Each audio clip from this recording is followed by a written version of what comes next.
قربانی په چا باندې واجب ده؟ د غټ اختر په دې ورځو کې د الله په نس باندې عظیم عبادت چې دا قربانی ده.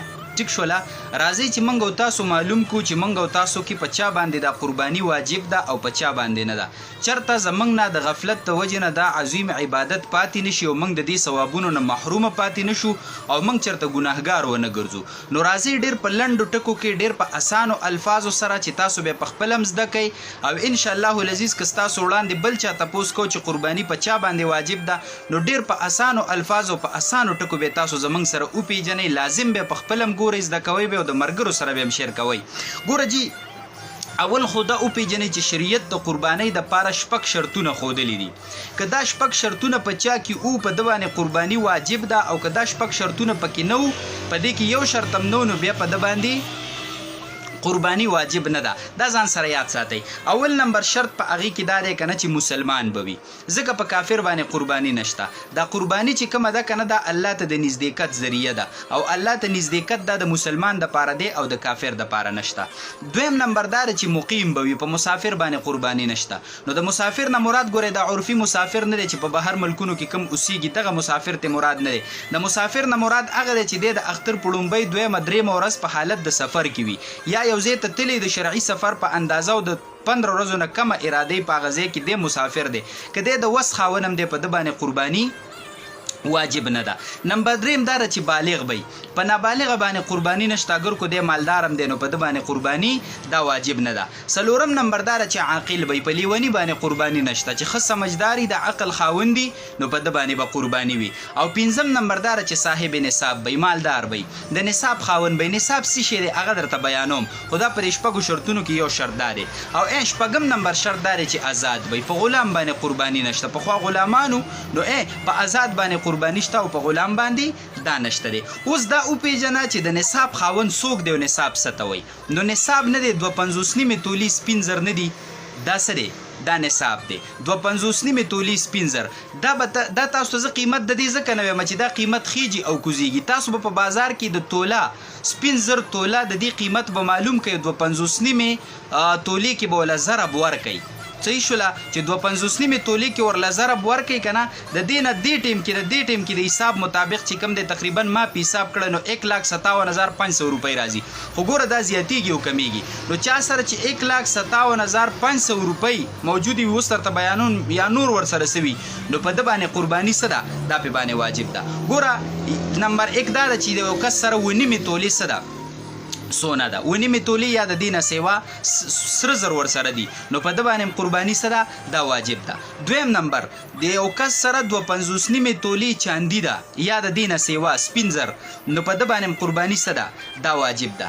یا نمبر دریم د یو کس سره نغدي دي، هغه که د هر ملک کرنسي ده خو قیمت 250 نیمې تولې سپینو زرو ته رسي یا د دې نه سیوا کېږي نو په ده باندې قرباني څه ده؟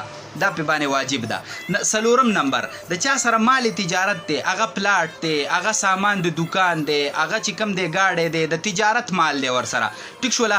یا څاروي دي خو د ګټې وټې اخیستو خرڅولو دپاره دي نو دا د دې قیمت 250 نیمې تولې سپینو زرو ته رسېده. ټیک شوله. نن سبا 1,57,500 روپۍ د پېښور د حساب مطابق جوړېږي. خو ګورې دا قیمت خیجي او کوزیږي. ته به د اختر ورځو کې د دې دغه معلوم کې که د دومره مال ته خاون وي نو بس تا باندې بیا قرباني څه ده؟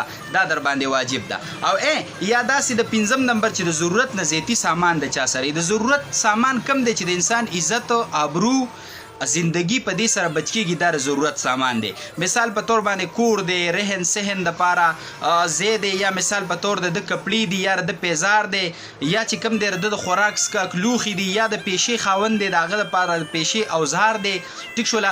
دا د عزت او آبرو او زندگی او جان په دې باندې محفوظ دی، دا ضرورت سامان. دې نه علاوه په کور کې داسې لوښي پراته دي په ټول کال کې نه راغېستل شي، داسې زیاتي او عبث څیزونه پراته دي چې هسې د لوبو ټوقو دپاره په هغې پیسې بندي شوي قیمتي اشیا دي او د هغې قیمت ته ولګو هغه د 250 نیمې تولې سپینو زرو برابر یا د دې نه سیوا و نو ګورې په دې کس باندې قرباني څه ده؟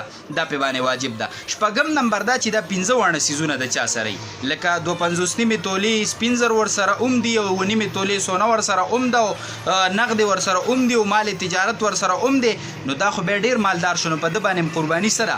دا واجب ده. او اووم نمبر دا چې دا ټول څیزونه خو ورسره نشته خو د دې نه بعضې ورسره شته.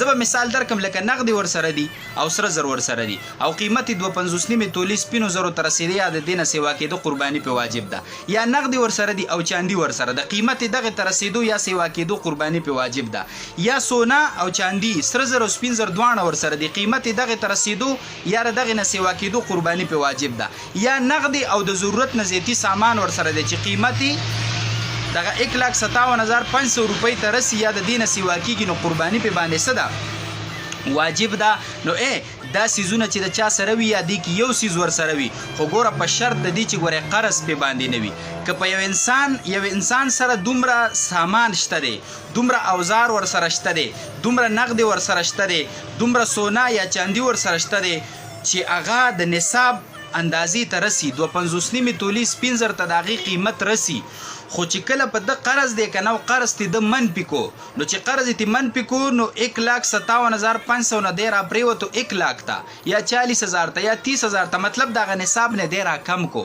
نو چې را کم یې که نه نو بیا هم په د باندې قرباني واجب نه ده چې قرض تی من پی کی که نه نو دی غریب جوړیږي د 2.50 نیمه تولی سپین زرو نه قیمت د سره کم پیسې پاتې کېږي نو لحاظه به په د باندې قرباني دا واجب نه ده او دام یاد ساتئ چې دا نه ده چې دا د اختر په لومبۍ ورځ د چا سره نه که د اختر په لومبۍ ورځ د چا سره په دې کې یو سیز راغی چې دغې ته قیمت رسېدو که د اختر په لومبۍ ورځ غریب و په دویمه ورځ ورسره دا سیزونه راغله یا په دې کې یو سیز چې قیمت یې دغې ته رسېدو یا د اختر په دویمه ورځ هم غریب دی په درېیمه ورځ د نور پرېوتو نه مخکې د دومره مال خاوند شو نو په ده باندې قرباني واجب ده دی به قرباني کوي زما محترم ورونو په دې کې څه خبرې نور هم دي انشاءالله چې نور کلیپونه هم پرې راشي خو ستاسو به مهرباني دا وي چې په خپل هم دا خبرې زده کوئ او دا خو ردي سیزن دی موسم دی نو لحاظه ستاسو به مهرباني دی چې د ملګرو سره شیر کوئ چې خلکو ته پته ولګي چې قرباني په چا باندې واجب ده او هغوی زده کړي نو موږ او تاسو ته په الله اجر راکوي وصلی الله